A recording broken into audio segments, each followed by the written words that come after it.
వైకాపా నాయకుల తీరు చూస్తూ ఉంటే చాలా హాస్యాస్పదంగా ఉంది. ఎందుకంటే ప్రపంచ స్థాయిలో యుద్ధాలు జరిగి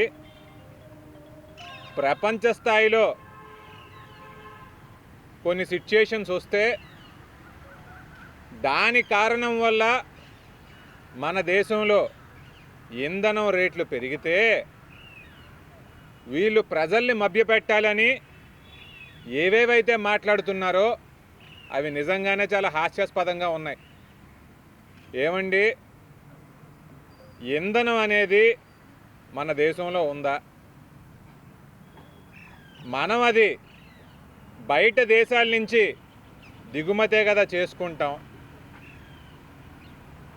ప్రపంచంలో కొన్ని దేశాల మధ్య యుద్ధాలు జరుగుతూ ఉంటే ఇంధనం సప్లై మన దేశానికి తగ్గిపోతే దానికి అనుగుణంగా రేట్లు అనేవి పెరుగుతాయి. ఇవి అందరికీ ఇబ్బందికరమే. నాకు ఇబ్బందికరం, మీకు ఇబ్బందికరం, సమాజంలో ఉన్న ప్రతి ఒక్కరికి కూడా ఇబ్బందికరం. ఇవన్నీ పక్కన పెట్టేసి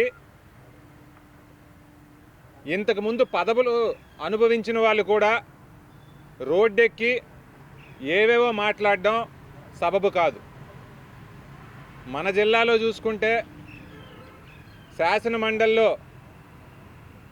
మరి ప్రతిపక్ష నేతగా ఉన్న బొత్స సత్యనారాయణ గారు కూడా మిగిలిన నాయకుల్లాగా ఈ రకమైన స్టేట్మెంట్స్ ఇవ్వడం అనేది కరెక్ట్ కాదు. నేను అడుగుతూ ఉన్న వైకాపా నాయకులందరినీ కూడా, మీరు ఉన్న 5 సంవత్సరాల్లో యుద్ధాలు ఏమైనా జరిగాయా? మరి ఎందుకని అప్పుడు 5 సార్లు రేట్లు పెంచారు? ప్రజలు అన్నీ గమనిస్తున్నారు.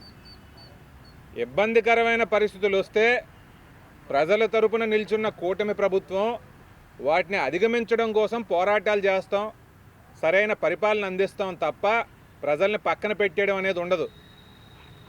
మీ అందరికీ కూడా 11 సీట్లు ఇచ్చి ప్రజలు ఇంట్లో కూర్చోబెట్టారు. ప్రతిపక్షంలో